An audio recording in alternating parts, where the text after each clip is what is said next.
A Jornada Antirracista em Valinhos apresenta África do Sul e Brasil, por um currículo pluriversal, a dança e o canto contra o racismo, com a professora Priscila Luiza Aparecida Cuscarella, pedagoga da Rede Municipal de Jundiaí, curadora e administradora do Espaço Arte Africana, um espaço de pesquisa e divulgação da dança negra contemporânea, principalmente entre as crianças e adolescentes.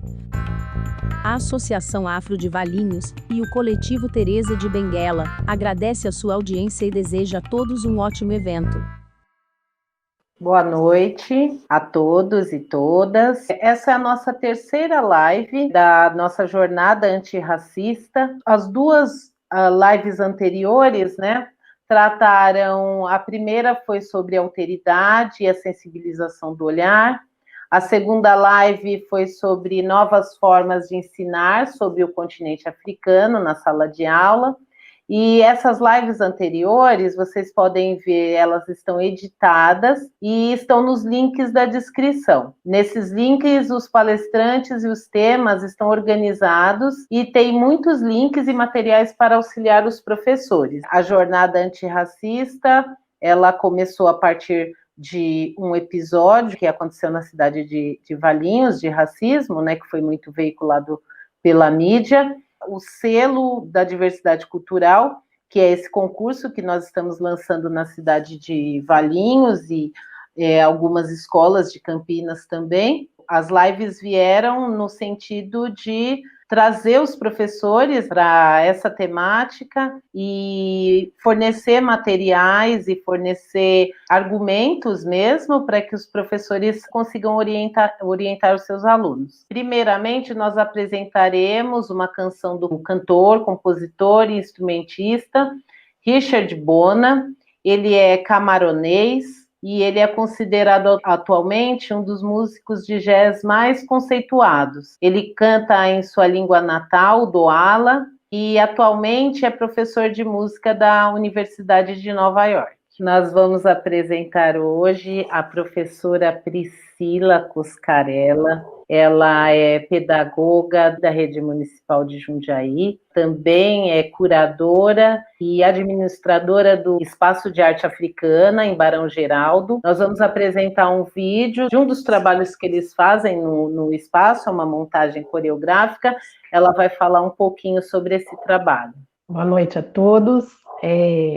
Agradecer o pessoal, pelo convite. Cláudia, Associação Afro, Coletivo Teresa de Benguela. Prazer estar com vocês aqui hoje. E essa montagem coreográfica que nós vamos assistir agora, ela foi feita em Joanesburgo, na África do Sul, num projeto, numa escola-projeto, onde os artistas todos moram no espaço. É um espaço que reúne bailarinos, pintores, escultores, percussionistas e cantores. Ele oferece período integral, com moradia, e são parceiros na nossa pesquisa em dança, no nosso intercâmbio, nos nossos intercâmbios anuais, tá? Então a gente vai assistir e aí depois eu retomo um pouquinho, bom? Essa montagem, ela foi feita em 2 dias. Esse ainda era o processo, de montagem, depois teve um produto final. E qual que é a finalidade desse trabalho, A finalidade desse trabalho é aproximar o Brasil com as danças brasileiras, as danças que são de matriz africana, que de alguma forma são praticadas aqui, que vieram com os nossos ancestrais, e fazer esse caminho, esse percurso ao contrário, buscar no continente africano as raízes dessas danças contemporâneas que a gente tem agora aqui no Brasil. E a gente percorre vários países africanos fazendo esse trabalho. E aí vocês vão me perguntar assim, tá, mas o que tem que ver isso com a sala de aula? Então, tem tudo a ver. Por quê? A partir do momento que a gente começou, que eu enquanto bailarina da companhia, comecei a me interessar pelos processos de montagem coreográfica, de dança. O que é que você precisa saber? Você precisa saber a história, o contexto, da onde veio, por que que ela era feita nessa época ou agora, né? E aí isso aí envolve estudo antropológico, filosófico, pedagógico, envolve são vários conhecimentos que você precisa mobilizar para fazer esse caminho contrário, para fazer essa ligação, essa ponte, esse percurso todo e contextualizar. E aí, quando eu comecei a fazer esses estudos, por conta da dança e conhecer os países africanos, mais ali África do Sul, né, África subsaariana, eu comecei a perceber o quanto pobres são os nossos currículos na questão africana, né? E é uma coisa assim que não é ingênua, isso é uma coisa que é pensada pelo sistema, né? Quem fala bastante sobre essa questão desse apagamento histórico que nós vivemos no livro didático, nos nossos livros didáticos, nos nossos currículos escolares, né? Isso é de não é da prefeitura A, B ou C, não é do Estado, isso é um padrão, né, de educação que os governos brasileiros adotaram para a educação brasileira. Foi uma escolha, né? A gente tem uma história da educação que se inicia com os jesuítas na colonização, e os jesuítas, quando eles chegam aqui, eles já vêm para fazer esse trabalho, né? O trabalho de apagamento histórico de toda a cultura dos povos originários, inclusive a questão da língua, dos modos, dos costumes todos, para que os povos originários se adequassem ao modelo, né? Um modelo único, universal, que seria o modelo ocidental, né? Aí, quando eu falo ocidental, eu estou falando do modelo ocidental anglo-europeu, americano, Estados Unidos, Europa, né? E aí, na história toda da educação, que é uma história recente no Brasil, se você for pegar na linha tempo histórico, né? O Brasil é um país jovem. Todo esse percurso histórico, ele vem trazendo esse apagamento. Ele vem trazendo primeiro o apagamento dos povos originários, depois, quando chegam os nossos ancestrais aqui por conta de um processo de sequestro, encarceramento e tortura, que é o que nós vivemos até hoje, na diáspora, o que aconteceu? Aconteceu o que a Sueli Carneiro chama de epistemicídio, né? Que é o apagamento histórico, é a morte, né, das dos nossos saberes ancestrais, né? E isso é muito grave, porque o efeito psicológico disso nas nossas crianças e em todas as gerações que nasceram aqui no Brasil, ele é muito negativo, né? Porque as crianças não se veem representadas assim como nós também não nos víamos representados, né? Enquanto homens e mulheres negros, nascidos na diáspora, mas que a gente não tem referências, né? E o pessoal mais jovem, quando fala representatividade importa, representatividade importa sim, né? Muito. Então a gente não se vê, né? Não se vê nos filmes, não se vê nas novelas, não se vê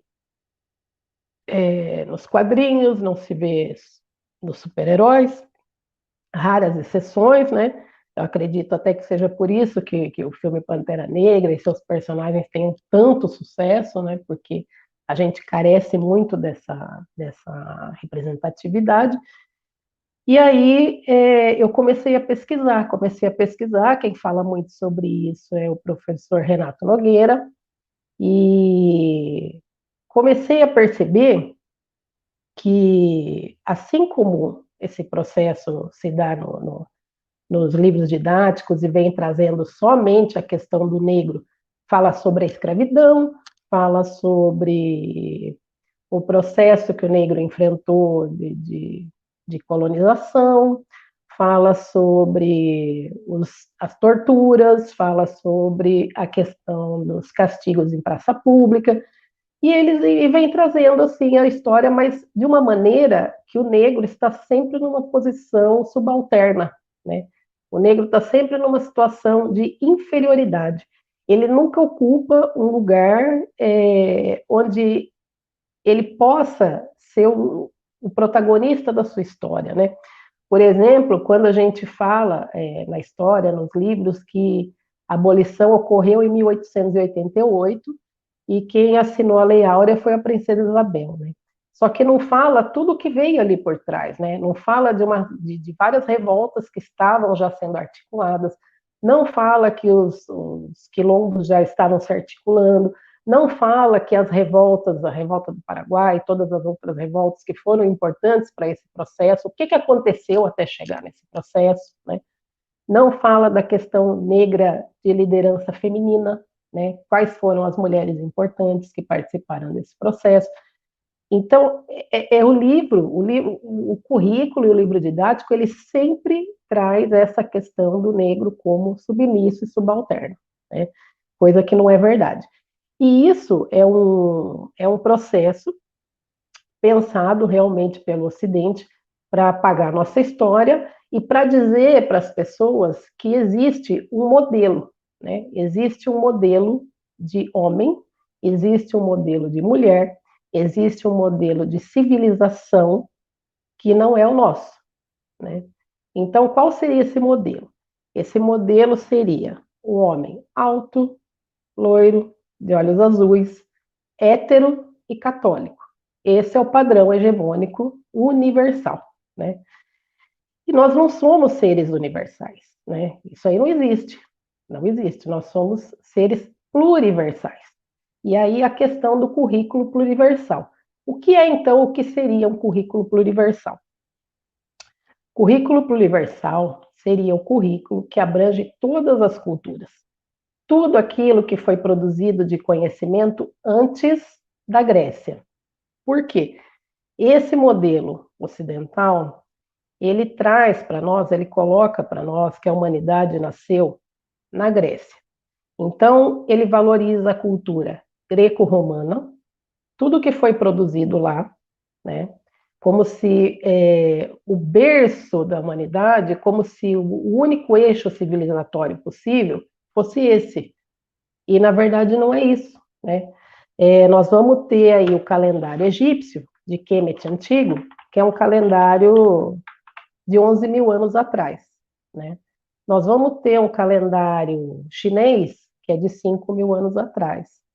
Nós vamos ter o calendário sumério, que é de 4 mil anos atrás.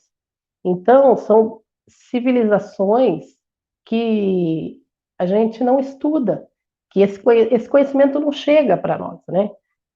O que chega para nós é tudo que foi feito da Grécia para cá, né? E com esse conceito, o que acontece? A gente, enquanto povo africano, negro, diaspórico, a gente sofre um deslocamento. A gente sofre um deslocamento civilizatório, né? A gente passa a ser visto como não humano. Porque o que é humano é o que está mais próximo, né, desse conhecimento greco-romano, desse conhecimento ocidental. Tudo aquilo que sai desse eixo civilizatório não é humano, né? E aí a gente começa a ser associado, né? O negro começa a ser associado ao que é sensível, ao que é emocional, ao que é primitivo, ao que é destituído de inteligência e todo esse processo. Então, o homem branco, ocidental, esse sim, né, seria o detentor da inteligência, da racionalidade e de toda a condução do conhecimento histórico que nós conhecemos hoje, né? Então, assim, é um sistema muito perverso, né? É um sistema muito perverso, é um sistema pensado realmente para colonizar as nossas mentes, né? É um sistema que não colonizou só os nossos costumes, os nossos corpos, mas colonizou as nossas mentes. E aí, o professor, na sala de aula, ele pode ou reproduzir, né, esse sistema que oprime, esse sistema que exclui, esse sistema que reforça o racismo, como ele pode perpetuar, como ele pode descontinuar, né? Como ele pode fazer com que a criança e o adolescente enxergue a perversidade do sistema, né? Enxergue o que é que o sistema faz com o nosso povo. Então, isso é muito sério, é uma questão que precisa ser discutida. Eu estou falando aqui sobre isso hoje, mas eu falo também onde eu trabalho, falo nas rodas de conversa com as outras pessoas que eu conheço, falo sobre isso nos nossos encontros aqui no espaço. Inclusive, em uma das discussões, a gente estava falando sobre a questão dos PCNs, né? Os PCNs lá da década de 90, né? O que é que os PCNs nos trouxeram na década de 90? Eles são eixos norteadores, né? Por que é norte? Por que são eixos norteadores? Porque a gente está acostumado a ouvir as pessoas falar assim, né? Ah, você precisa tomar um norte na vida. Você precisa tomar um rumo, você tem que ter um norte. Por que é norte, né? Porque é no norte que está todo o conhecimento, né? É no norte que está o eixo civilizatório, é o norte que é valorizado, é o norte que importa, né? Então, isso também, você vê que já é um pacote que já vem pensado para que o professor fale, não, isso é o norte, esse é o eixo, né?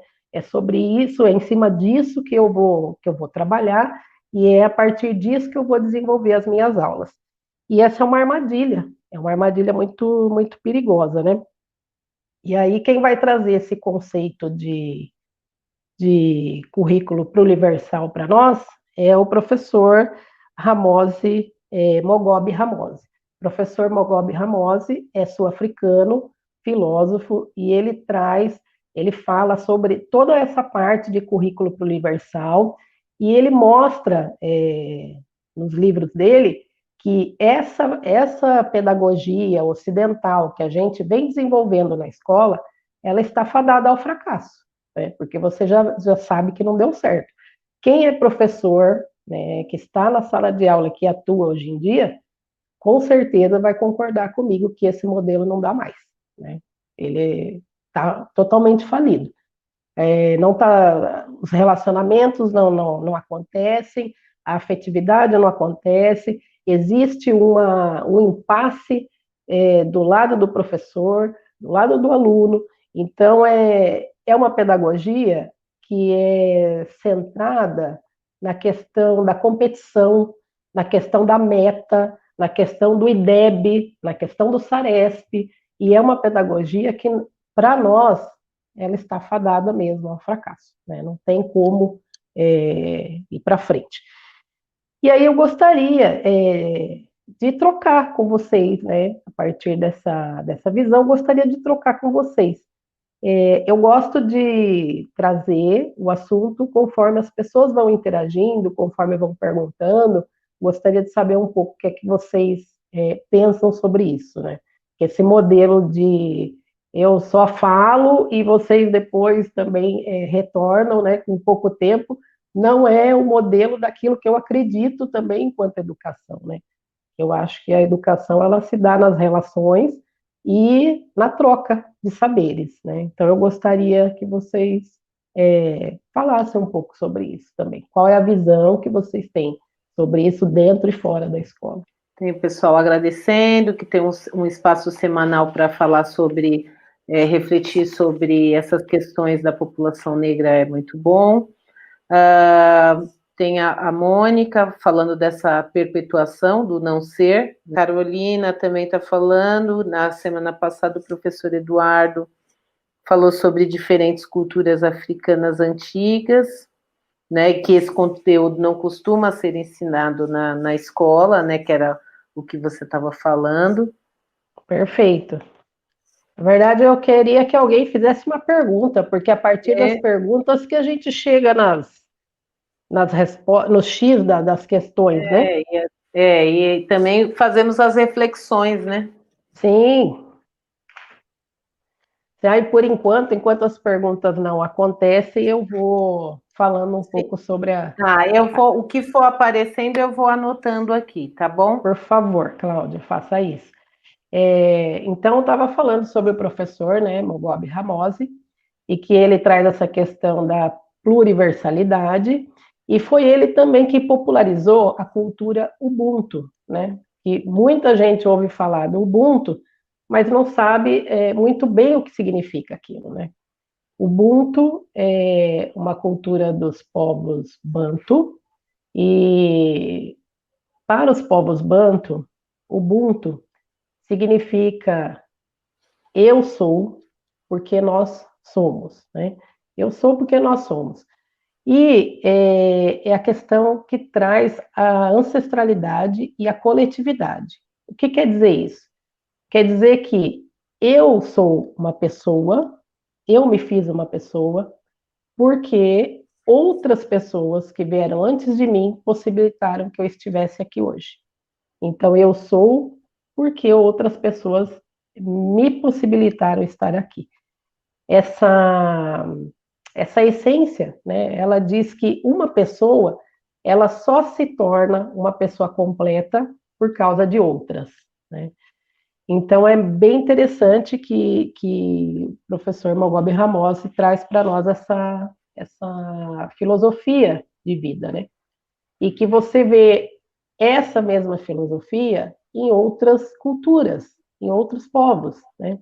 Às vezes com outros nomes, com outros significados, por exemplo, na cultura iorubá, aí tem também toda essa questão de ancestralidade, só que não com esses nomes e nem com esses dizeres.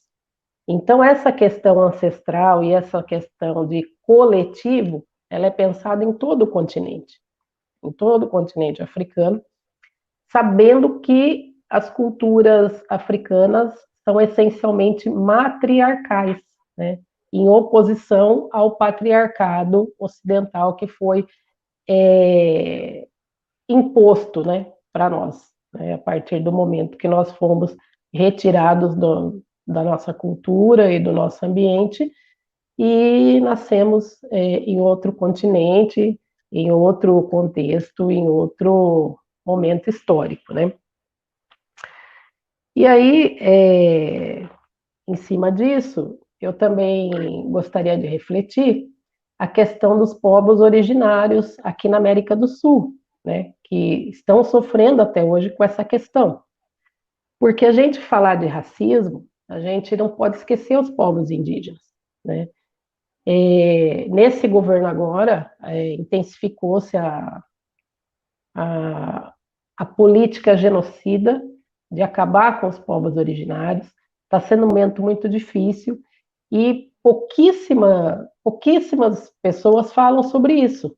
É como se os nossos irmãos indígenas não existissem, né?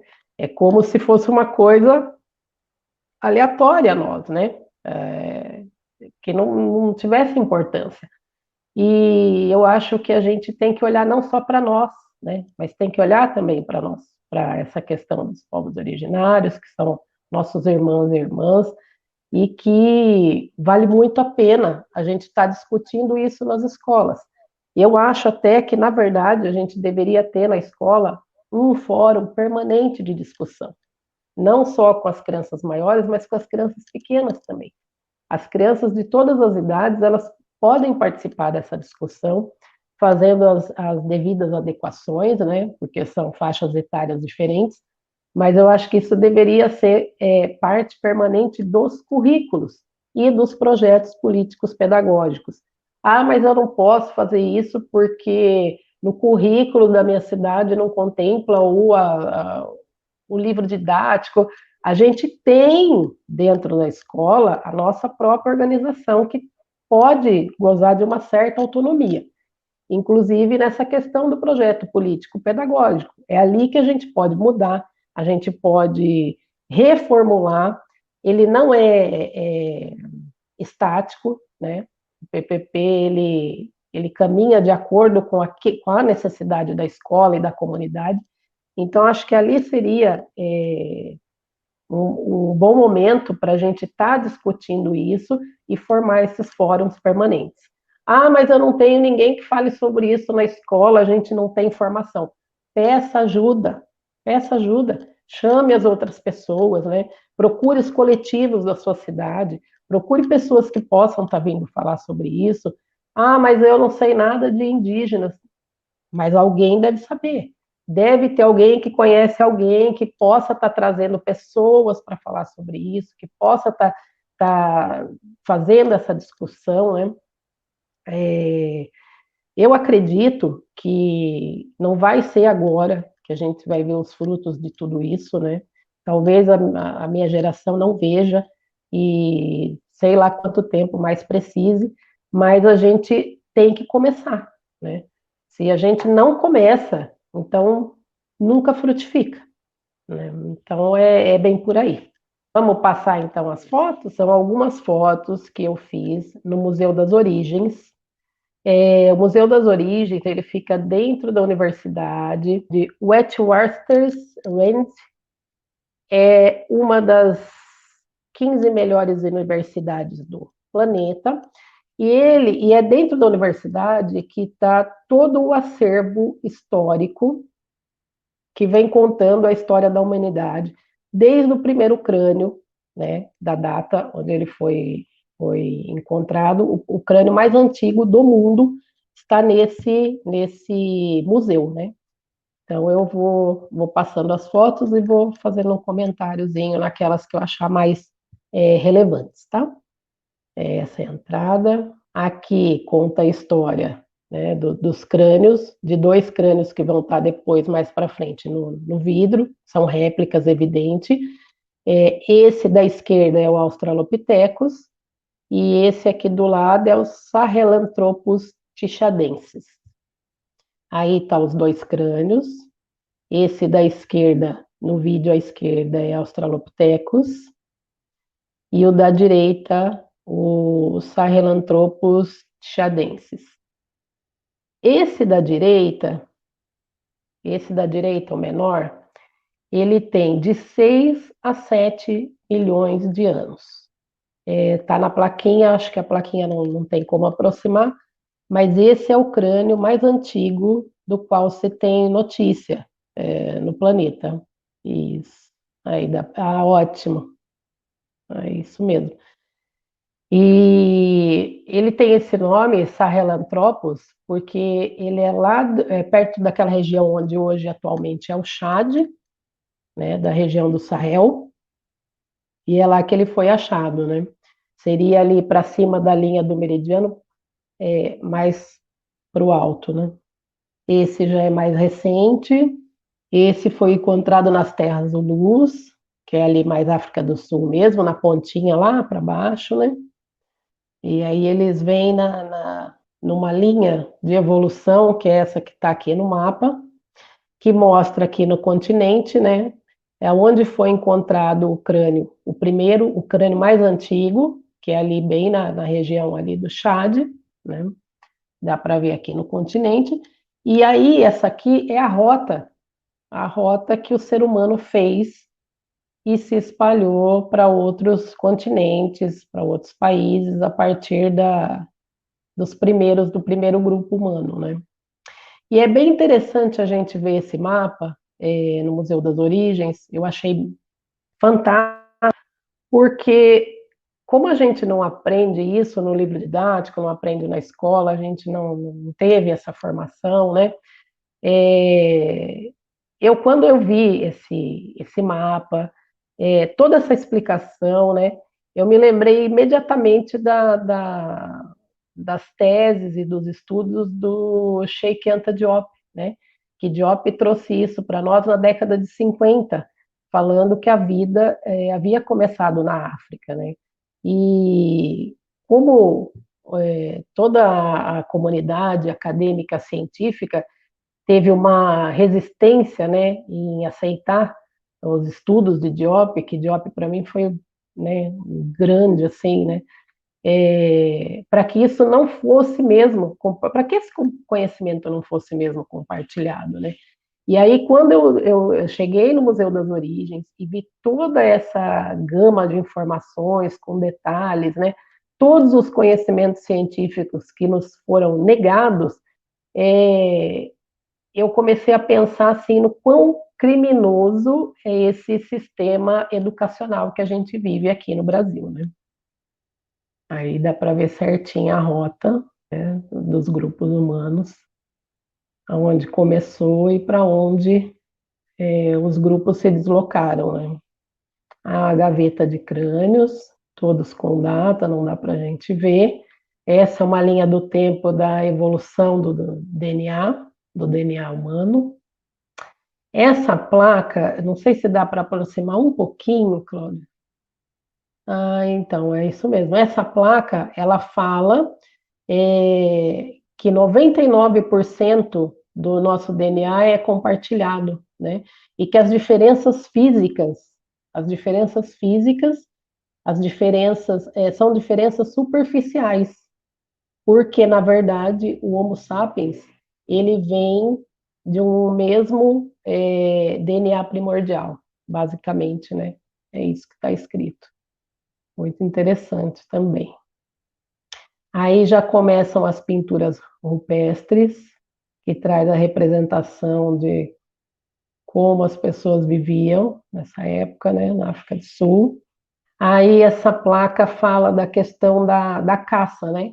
Ela fala de como era difícil e complexo, como era a tecnologia, como a tecnologia da caça é complexa, né, nos povos Bantu, e como ela era valorizada no meio dessas comunidades. Porque quem dominava a técnica da caça é quem provia tudo para aquela comunidade, né? O alimento, aquela gordura, a banha do animal, a pele, o couro, era provedor, né? Então era uma cultura que valorizava muito essa tecnologia de caça. Aí esses são os artefatos usados, né? A lança, tudo que era usado na época para caça. E aí nós temos as outras pinturas, o antílope. O antílope vai ser retratado em quase todas as pinturas. O antílope é muito importante na cultura Zulu. Esse é o antílope da época, né, que essa espécie não é mais encontrada nos dias atuais, né? Ela também sofreu uma evolução, uma mutação, mas é a espécie antiga. E você vê o tamanho, né? O tamanho dele, como ele é grande, e os guerreiros Zulus conseguiam abatê-lo facilmente, né? E trazer essa caça para suas comunidades. Inclusive na África do Sul tem uma carne que é famosíssima no mundo inteiro, que chama biltong. E o biltong é exatamente a carne do antílope, são pedaços secos, uma carne seca que se assemelha à nossa carne nordestina, do Nordeste brasileiro. Ela fica seca, pendurada, né? Só que não é vendida na rua, né? Óbvio, ela é vendida nos shoppings, supermercados, lojas. Ela vem no saquinho, fica dentro dos vidros também. É muito gostosa, já provei, é muito boa. Aí tá, o antílope de novo, como que era feito, né, o cerco, como eles faziam para estar dominando o animal, e tem toda a representação, né. Aí era também o que era usado para tirar o couro dos animais, para extrair a matéria-prima, né, do que era necessário. Aí mais as pinturas, a tinta também, como era extraída a tinta. Essas são pedras gigantes que estão lá e são pedras enormes. Na verdade, para você tirar foto, você tem que entrar quase, né, dentro das pedras, das cavernas. São cavernas enormes. E aí a chamada desse espaço. Lá em cima é só a representação do que já está na rocha, né? E agora vai começar, acho que os símbolos. as imagens. Esse é um rinoceronte, que é um dos Big Five, né? Um dos 5 animais que representam a África do Sul. Essa é a porta do centro de pesquisa, e esse vídeo é um vídeo curtinho, as inscrições que estão no solo. Todo de pedra, e essas inscrições estão no solo.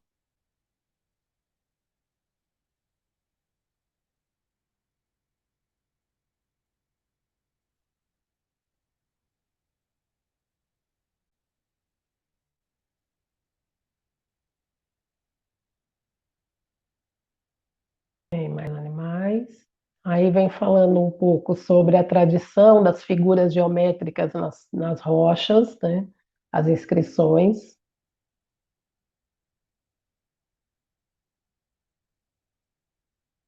Aqui nessa parte começa os artefatos, utensílios de cozinha, adorno, potes para onde eles guardavam as coisas, e dentro dessa ala, que são várias alas dentro do museu, nessa ala das cerâmicas, eu achei muita semelhança com os povos originários aqui sul-americanos, né? São os figurinos do povo Xhosa. Ó, aqui já começa, no canto esquerdo do vídeo, você vai ver a cerâmica e os desenhos que ela vem, que traz, né? Que traz na própria peça. Aí, crânio de animais. Essa peça é uma peça tsonga. Aí, pode voltar só um pouquinho? Aí, obrigada, Cláudia. Essa peça é uma peça da etnia Tsonga, é um bordado que traz uma tecnologia perfeita, altíssima, uma coisa assim, é um bordado perfeito. Ela era usada em cerimoniais, em rituais, como casamentos e outros, né? Esse tipo de arte, até hoje você encontra em Joanesburgo, em várias vilas, as mulheres ainda fazem, e várias etnias também fazem outros trabalhos também com miçangas coloridas. Os animais, a representação de como eles enxergavam ao redor deles. Aí já começa também, ó, os desenhos nas cerâmicas que eu comecei a achar muito semelhante com as nossas. O hipopótamo de pedra. Essa também eu achei bem parecida até com a nossa cerâmica marajoara. Essa peça, ela é um banquinho. Aliás, ela não é um banquinho. Ela parece um banquinho, mas é um descanso de cabeça. É como se fosse um travesseiro da época, né? Eu tenho uma peça exatamente igual a essa aqui no nosso espaço, e é um descanso de cabeça. Aí é o trajeto, né? Eu estou dentro do Gautrem. Aqui eles já começam a contar a chegada do colonizador. Começou a mudar a paisagem, o que eles viam começou a mudar. E essa linha comprida é a estrada de ferro. É quando os colonizadores começam a construir a estrada de ferro e a modificar toda a terra, toda a paisagem, né? Aí você já vê as pessoas, aí os conflitos. Nesse livro, ele é um chefe de uma comunidade, e ele está falando na página do que aconteceu com eles, né? Da questão de como mudou o mundo deles e o que é que aconteceu com eles, né? Na colonização. Dá para aproximar um pouquinho, Cláudia? Uhum.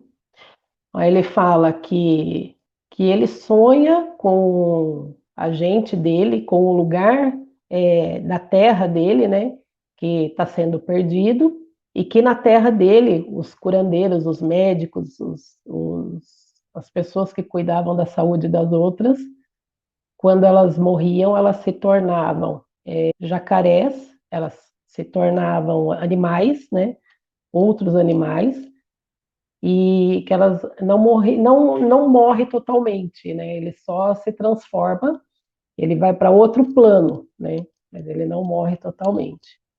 E que esses ancestrais e essas pessoas falam com ele na essência dele até hoje. Aí já tem as carroças, né? Você percebe que já começam a retirar da terra as riquezas, né? Que é o que interessa para o colonizador. Você vê que eles já estão traçando uma rota para levar as coisas, né? Então, aí, pelas inscrições, pelo que a gente vê assim no museu, né, a história toda contada, como aconteceu a colonização, como foi isso, como que mudou, né, o mundo dessas pessoas, né? Os Zulus, eles foram responsáveis por um dos maiores impérios, né, do continente africano, assim como outros que nós tivemos, né? Mas o que eu tenho mais proximidade é com os Zulus. E você vê como é rica a história de detalhes, de significados, e isso a gente não tem acesso, são coisas que não chegam para nós aqui no Brasil. E com essa questão da pandemia, né, eu acredito que as pessoas estejam buscando de uma maneira mais digital, mais conectada, mais através da internet, buscando outras informações, né? Porque na escola a gente não tem acesso. Eu não tive na minha época, na época que eu passei pela escola, na minha época de escolarização, era ainda pior do que nos dias atuais. Agora você ainda tem uma literatura, você tem livros infantis, você tem algumas coisas, né? Não é o ideal, mas a gente tem algumas coisas. Na minha época a gente não tinha nada que nos remetesse à história da nossa origem, da nossa cultura, né?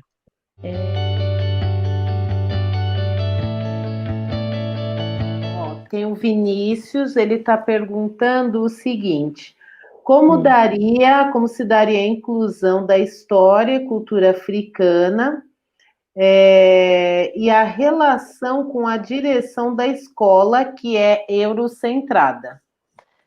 Então, boa pergunta, Vinícius. Olha só, é um trabalho difícil, eu sei porque eu estou lá na escola, sou professora, estou dando aula. Eu não sou uma pessoa de fora que está falando sobre um problema, como a gente está acostumado, né? Acostumado a ver as pessoas falando da escola, a pessoa que é PhD, que tem um trabalho, que tem uma pesquisa, mas ela não vive o dia a dia da escola. Eu vivo o dia a dia da escola, eu sei como é. E o que acontece? Tem resistência? Tem. Tem resistência com a direção, tem resistência com os nossos colegas e tem resistência também com os pais dos alunos. Por quê? Porque quando a gente vai falar de África, de africano, de ancestralidade, da história do negro em geral, as pessoas se sentem afrontadas, porque liga o nosso conhecimento à questão religiosa, à questão do animalizado, né? Como nós fomos tirados do eixo humano, nós não somos humanos, então não há necessidade de estudar isso, não há necessidade de trazer isso para a escola, né? Então vai ter conflito? Vai ter conflito, eu sempre tive, desde quando eu comecei a trabalhar com isso, tive conflitos. Essa escola onde eu estou, essa última escola que eu comecei a trabalhar, faz 5 anos que eu trabalho lá, eu enfrentei muita resistência, principalmente no primeiro ano, porque eu deixei de usar as roupas ocidentais, eu já não uso mais camiseta, calça jeans, tênis, para mim é muito raro eu usar esse tipo de roupa. Não uso mais, uso mesmo as nossas roupas africanas e que são da nossa ancestralidade.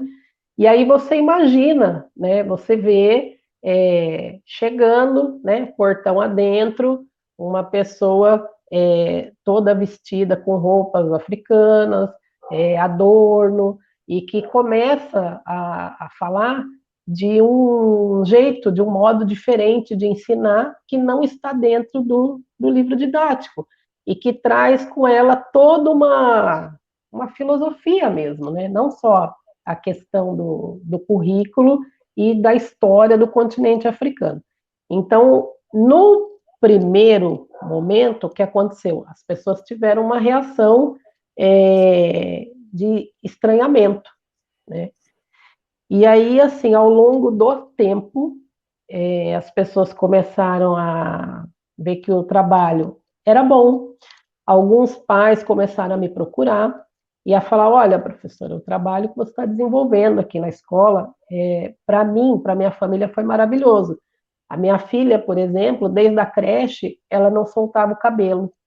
Ela vivia com aquele cabelo preso, ela não gostava de vir à escola, ela se sentia mal, dizia que tinha dor de cabeça, ela tinha dor de barriga, ela sempre tinha alguma coisa. E esse ano, ela não teve nada. E ela mudou, ela se transformou, ela começou a falar coisas que ela não falava na minha casa. E aí, nesse dia, isso foi logo no primeiro ano, né? Que eu comecei a trabalhar com as questões identitárias e com a questão da história e cultura africana. Aí, nesse dia, eu pedi para o pai, sem constrangimento nenhum, eu falei para ele: olha, tudo que você está falando para mim, eu gostaria que você falasse para a direção da escola, porque a nossa direção, ela acha que esse projeto que eu desenvolvo não é tão relevante quanto outros, né? Então, eu gostaria que você, como pai, dissesse a ela o quanto é importante. E ele foi. E ele foi, ficou lá com ela um bom tempo e colocou tudo isso para ela. Então, eu não vou falar para você: olha, é tranquilo, começa, vai dar certo. Não, não é tranquilo. Você tem resistência dos pais, do diretor, dos pares, né? Mas sempre tem aquele pai, aquela mãe que vai abraçar. E sempre vai ter também aquele colega que já está cansado de ver tudo isso acontecer e não fazer nada. E ele vai se aliar, ele vai falar: não, olha, fulano tem razão. Ele começou a falar sobre isso, mas eu percebo que é necessário, então eu vou ajudar, eu vou abraçar. Então, é assim, é uma construção para o professor também, não é fácil, porque a pessoa tem que buscar constantemente, né, que é o que eu venho fazendo desde 2009. O que eu não sei, eu vou buscar. As crianças perguntam muito, isso é ótimo, porque eu acho que o aprendizado se dá realmente quando começam as perguntas, né? E vale muito a pena. Eu só posso te dizer que você precisa começar para ver o desenrolar, como vai ser, né? Talvez, não sei como é na escola onde você trabalha, mas talvez possa até achar diretores, diretoras, coordenadores que falam: olha, eu concordo com você, vamos levar isso para frente, né? Vamos fazer, vamos abraçar. E aí, para você saber realmente, tem que começar. Não tem outro jeito de saber. Priscila, o Sky também está perguntando se é possível trabalhar na escola esse grupo de dança contemporânea africana. Certo, vamos lá. Então, vou falar da minha experiência em sala de aula também. Como que eu comecei a trabalhar com isso em sala de aula?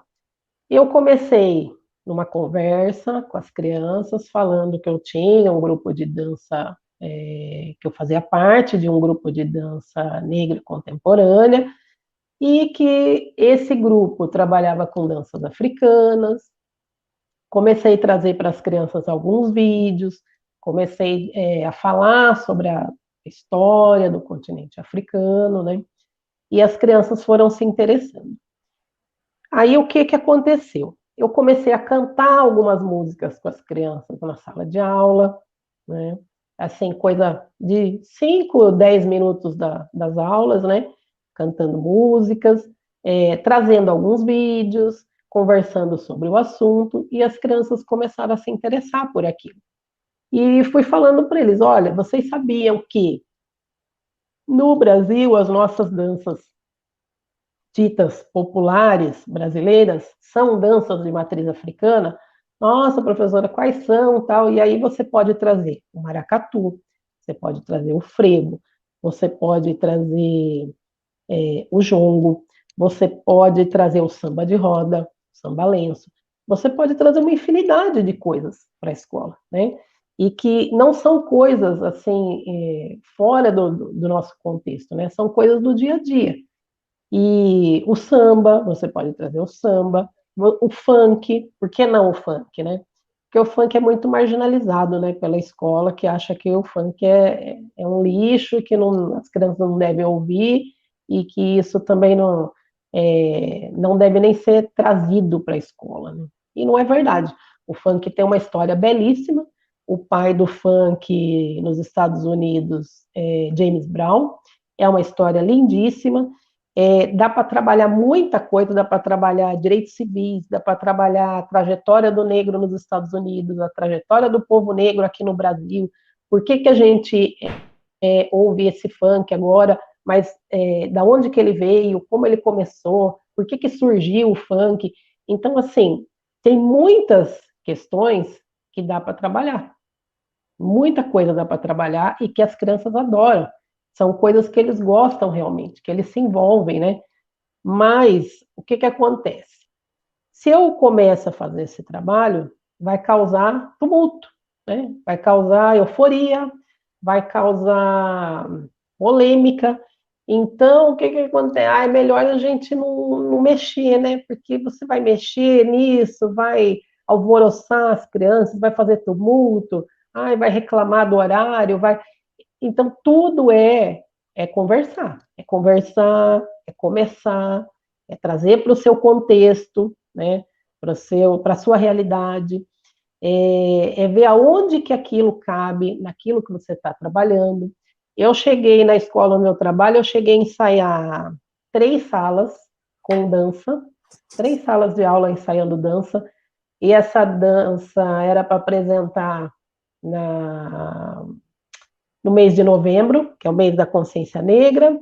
Então, trabalhei com 3 grupos de dança e um de canto, né? Eu mesmo ensaiava as turmas, em conjunto com os professores trabalhavam o contexto histórico da dança ou do canto, e eu ensaiava com as crianças que gostariam de estar participando. Então, eu fui trazendo isso aos poucos, assim como fui trazendo também os instrumentos, né? Então, eu levava o tambor, levava o berimbau, levava o djambê, levava o tambor falante, que é um tambor pequeno, que você coloca no braço e toca com uma baqueta. E fui trabalhando aos poucos, as crianças começaram a primeiro brincar com os instrumentos, conhecer, depois fui ensinando um pouquinho de ritmo. Olha, vamos fazer uma brincadeira? Vamos fazer a brincadeira. Eu bato e você responde. Então, eu fazia um chamado com um surdo e eles faziam uma resposta. E isso é um trabalho de formiguinha mesmo. É você ir levando aos poucos para a escola. Você não vai chegar na escola para trabalhar com dança, vou tirar as carteiras, nós vamos avançar bem, é uma coisa que tem que ser, começar bem sutilmente, né? É uma construção mesmo, e a partir dali, você tem N possibilidades de montar aquilo que você quiser, dentro da nossa realidade brasileira, né? Você não precisa fazer o cortejo inteiro do maracatu, mas você pode mostrar o ritmo, você pode falar sobre a história, você pode mostrar um pouco dos instrumentos, né? Então, tem várias maneiras de fazer. Eu estou vendo aqui a Adriana Oliveira. Adriana, eu estou vendo aqui, ó, quais as principais barreiras encontradas pelos educadores sobre a Lei 10.639. Então, as barreiras que a gente encontra são todas as barreiras possíveis. Quando eu estou na sala de aula e eu vou falar para as crianças, por exemplo, sobre aquilo que eu estou usando naquele dia. Então, tem dia que eu vou dar aula, eu prendo meu cabelo, eu coloco pente e garfo. Então, vamos lá. Eu chego lá na escola, tem um pente garfo na cabeça, tá lá, pente garfo, né? As crianças perguntam, Pro, olha, eu tenho um tio, eu tenho não sei quem lá na minha casa, tinha um pente garfo desse. Isso já traz o assunto. E aí eu tenho que falar para a criança, olha, isso aqui é um pente garfo, é um símbolo, ele é um adorno, mas ele também é um símbolo da luta negra. Foi símbolo da luta negra nos Estados Unidos na década de 60, 70, continua sendo até hoje, e ele tem origem lá no continente africano, porque o duaf, que é um símbolo adinkra, ele é nada mais nada menos do que um pente garfo. É ele que traz, na escrita adinkra, ela traz o duaf, que é o pente garfo, e que simboliza a beleza e a fertilidade feminina. Isso já dá uma aula de 50 minutos, ou mais, se você quiser. Mas para que eu possa falar sobre isso, e toda vez que eu vou falar com a criança sobre isso, eu coloco lá na minha lousa. Hoje eu vou falar sobre isso, gente. Isso aqui é um assunto que está dentro dessa lei, ó. Lei 10.639/2003, tal. E o que acontece? A gente tem que usar de colocar mesmo na lousa, você pode colocar nas suas atividades, você pode colocar onde você quiser. Por quê? Sempre vai ter o questionamento. Ah, mas você falou na sala para criança sobre isso, tal. Ah, mas por que você falou sobre isso? Ah, mas o que isso tem a ver? Ah, então a gente precisa dessa lei para se respaldar, né? Infelizmente a gente precisa. E isso todos os educadores enfrentam, eu acredito que em todas as escolas. Se tiver alguém que está assistindo, que fala, olha, eu nunca tive problema com isso, por favor, me ensina como você fez, porque eu também não sei. Olha que eu já passei em escola e sempre tive problema. Então, é aquilo que eu falo.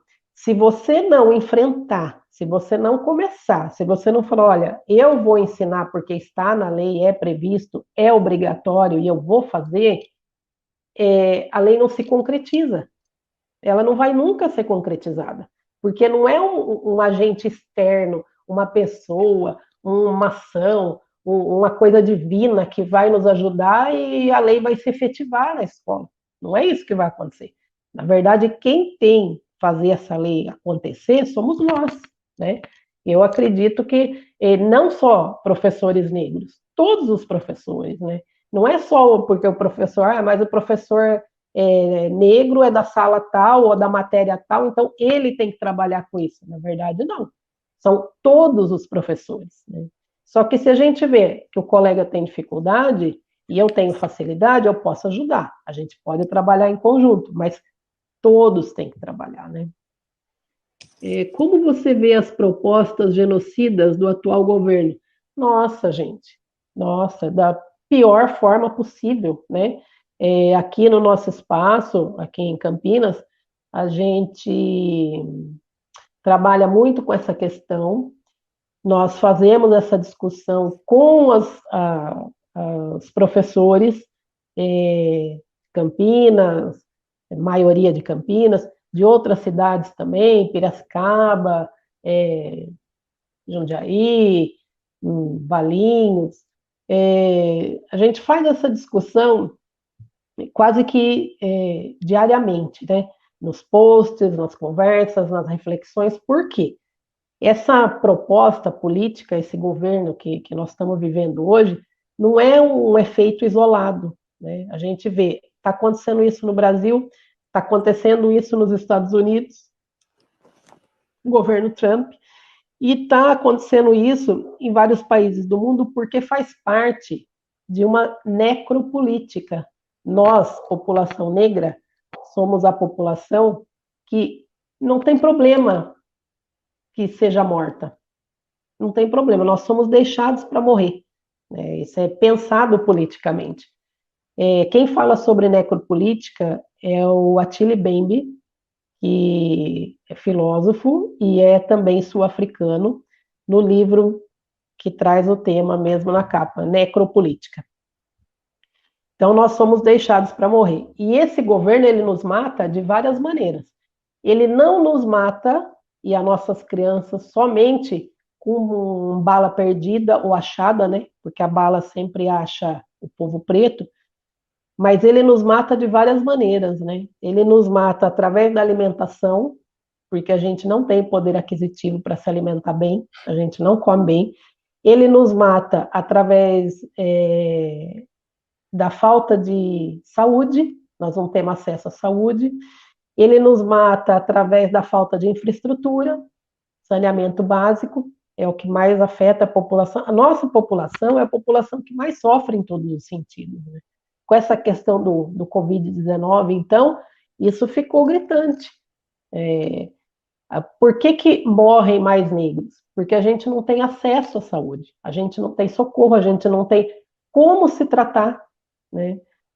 Lembrando que aqui no Brasil a doença começou exatamente com uma mulher preta que trabalhava na casa de pessoas brancas e que a patroa infectada, ela não se isolou e nem comunicou aquela mulher o que estava acontecendo, né? Mas a patroa se curou e ela não. Acredito muito nessa discussão. Mais difícil é como gerenciar atividades para crianças pequenas. Sou coordenadora da IMEB. Uhum.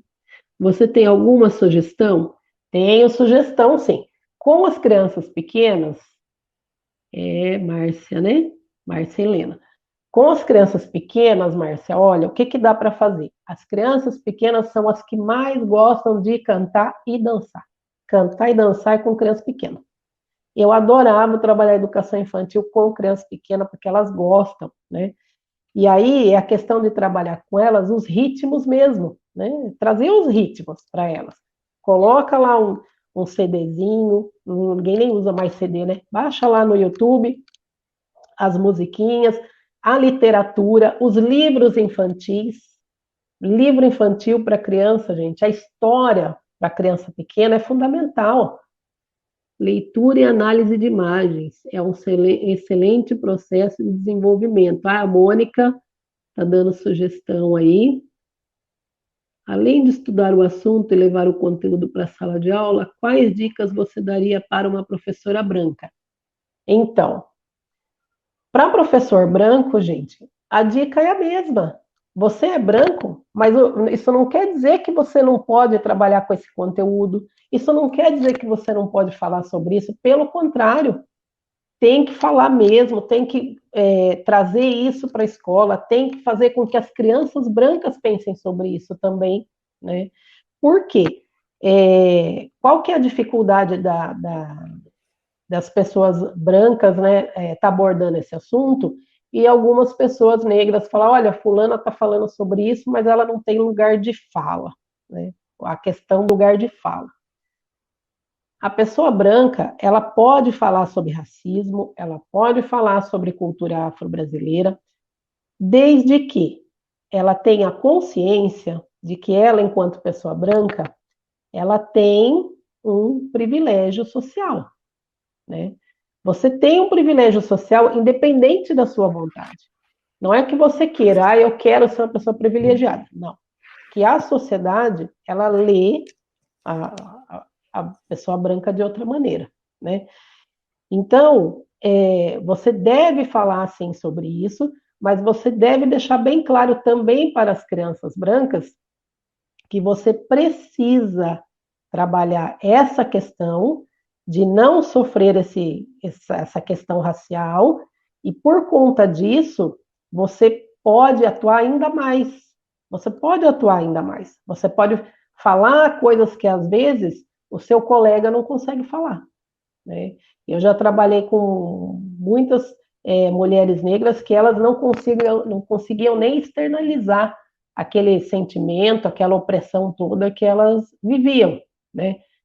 E, nesse caso, se eu sei que a minha colega não consegue externar aquele sentimento, se ela não consegue falar sobre aquilo, eu acho que nada mais justo do que eu, se fosse, né, na condição de uma pessoa branca, que levasse esse problema, né? Ou que falasse, ou que ajudasse a resolver para aquela pessoa aquilo que ela não consegue resolver sozinha, né?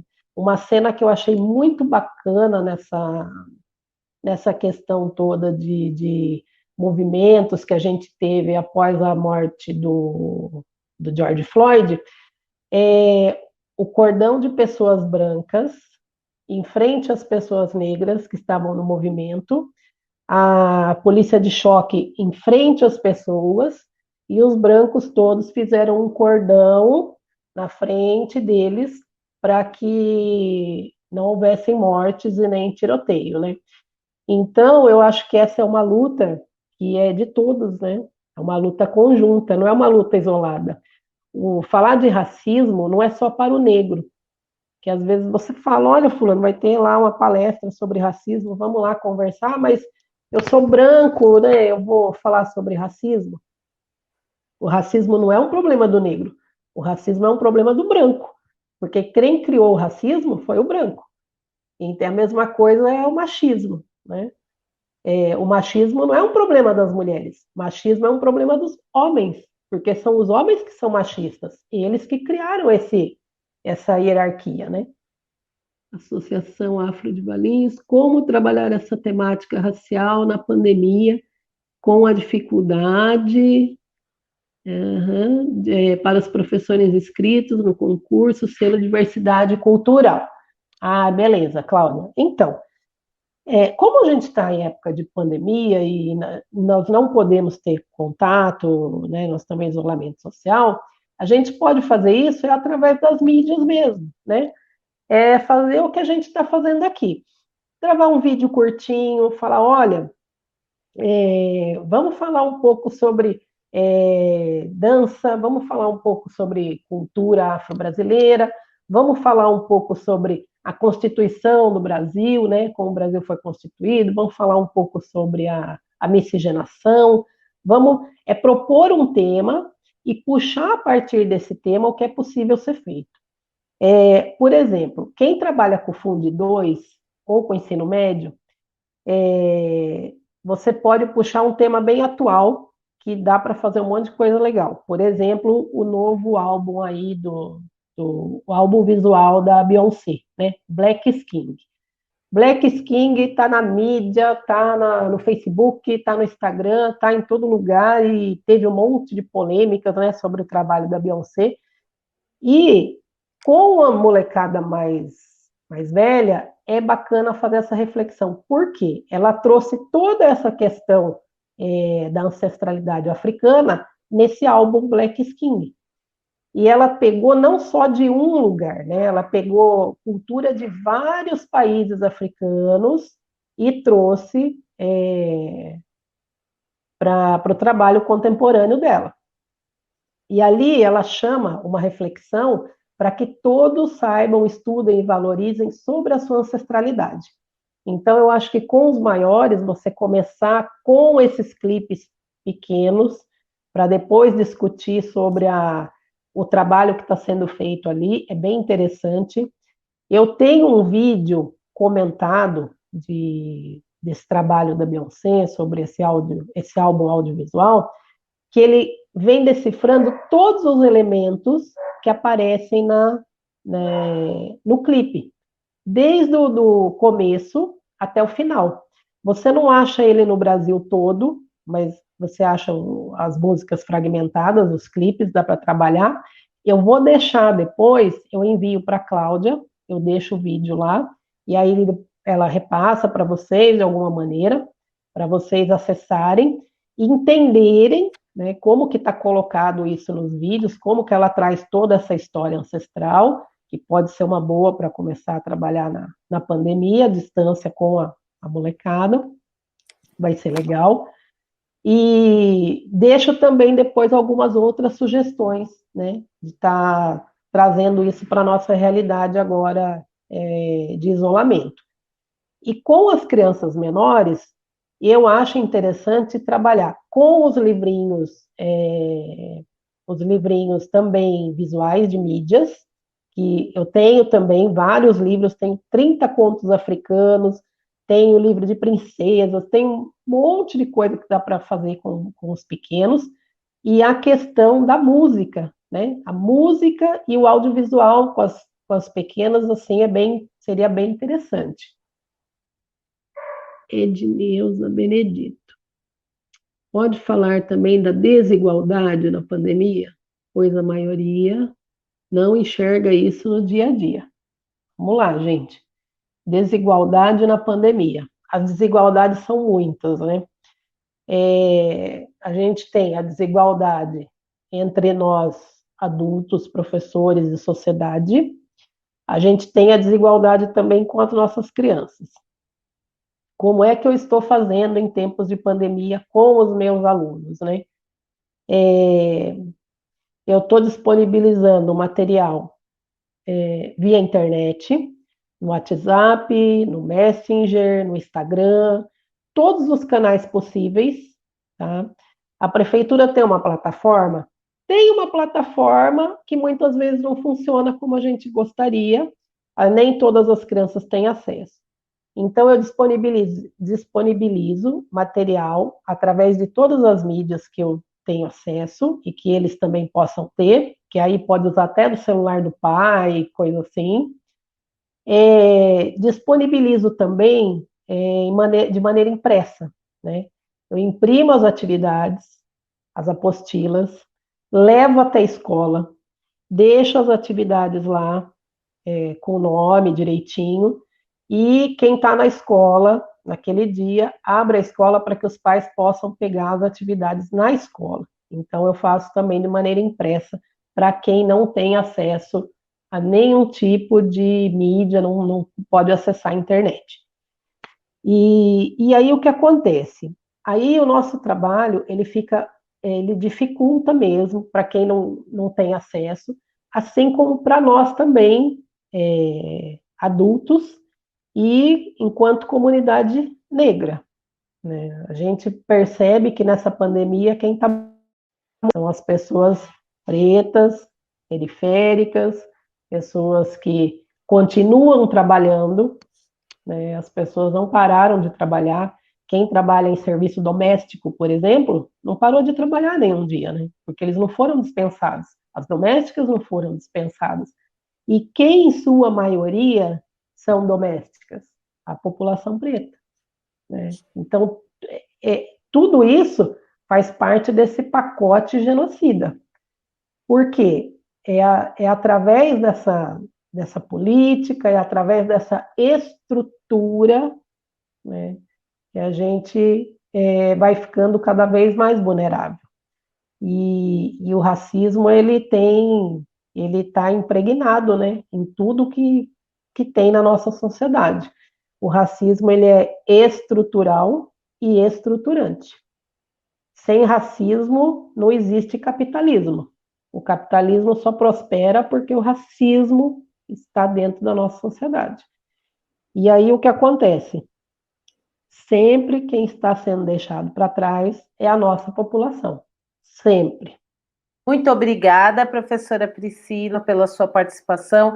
Eu acho que foi bem esclarecedora, porque você está lá no dia a dia, né? Está na luta mesmo, né? Então, assim, é uma fala que é totalmente pertinente, né?